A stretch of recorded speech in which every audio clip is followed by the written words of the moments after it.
Hai teman-teman, kita akan membahas tentang usia pensiun karyawan. Sebagai seorang karyawan yang setia pada perusahaan, kita pasti akan memasuki masa pensiun pada suatu saat nanti. Namun, apakah kamu tahu pada usia berapa seorang karyawan dinyatakan pensiun dan apa dasar hukumnya? Pertanyaan ini penting untuk kamu ketahui, terutama jika kamu ingin mempersiapkan masa pensiun yang lebih baik. Menurut Peraturan Pemerintah Nomor 35 Tahun 2021, jika seorang karyawan telah memasuki usia pensiun, maka perusahaan berhak untuk memberhentikan karyawan tersebut dan membayarkan hak-haknya berupa pesangon, penghargaan masa kerja, dan wang penggantian hak yang jumlahnya sesuai dengan ketentuan yang berlaku. Namun, perlu diingat bahawa usia pensiun ditentukan oleh perusahaan dalam perjanjian kerja, peraturan perusahaan, atau perjanjian kerja bersama. Aturan ini diatur dalam Pasal 151A Peraturan Pemerintah Pengganti Undang-Undang Nomor 2 Tahun 2022. Dalam menentukan usia pensiun, perusahaan perlu mempertimbangkan dua hal.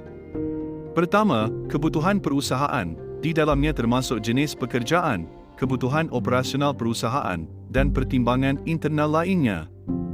Kedua, referensi usia pensiun dalam peraturan perundang-undangan, terutama terkait jaminan sosial karyawan terkait pensiun yakni ketentuan mengenai BPJS Ketenagakerjaan. Referensi yang bisa dijadikan acuan adalah Pasal 39 Undang-Undang Nomor 40 Tahun 2004 tentang Sistem Jaminan Sosial Nasional, Pasal 22 Peraturan Pemerintah Nomor 46 Tahun 2015 tentang Penyelenggaraan Jaminan Hari Tua, dan Pasal 15 Peraturan Pemerintah Nomor 45 Tahun 2015 tentang Penyelenggaraan Jaminan Pensiun.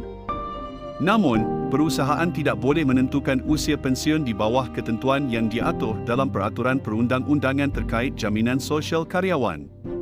Hal ini bertujuan untuk melindungi hak-hak karyawan terkait jaminan sosial pada masa pensiun.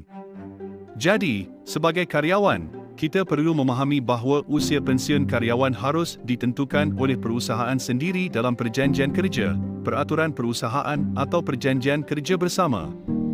Namun, perusahaan harus memperhatikan referensi yang diatur dalam peraturan perundang-undangan terkait jaminan sosial karyawan, agar ketentuan internal perusahaan sejalan dengan proses pelaksanaan jaminan sosial kepada karyawan. Ketika karyawan mencapai usia pensiun, perusahaan dapat memberhentikan karyawan dan membayarkan hak-haknya. Pada intinya, penting bagi perusahaan untuk memastikan bahawa proses pensiun karyawan dilakukan secara transparan, adil, dan sesuai dengan ketentuan yang berlaku. Perusahaan juga perlu memberikan informasi yang jelas dan komprehensif terkait dengan hak-hak karyawan yang mencapai usia pensiun, sehingga karyawan dapat memahami hak mereka dan merencanakan masa pensiun mereka dengan baik. Dalam mengelola proses pensiun karyawan, perusahaan juga dapat mengambil inisiatif untuk membantu karyawan dalam mempersiapkan diri untuk masa pensiun, seperti memberikan pelatihan dan saran terkait kewangan dan kesihatan. Hal ini dapat membantu karyawan mencapai masa pensiun yang stabil dan sejahtera, serta memperkuat hubungan antara karyawan dan perusahaan. Kesimpulannya, usia pensiun karyawan harus ditentukan oleh perusahaan sendiri dalam perjanjian kerja, peraturan perusahaan atau perjanjian kerja bersama. Namun, perusahaan perlu memperhatikan referensi yang diatur dalam peraturan perundang-undangan terkait jaminan sosial karyawan, serta memastikan bahawa proses pensiun karyawan dilakukan secara adil dan sesuai dengan ketentuan yang berlaku. Terima kasih sudah mendengarkan podcast kita hari ini tentang usia pensiun karyawan.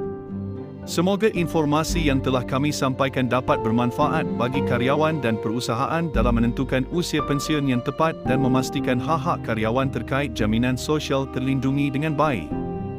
Jangan lupa untuk terus mengikuti podcast Cara Bisnes untuk mendapatkan informasi dan wawasan seputar dunia bisnes yang berguna bagi anda. Sampai jumpa di episode selanjutnya.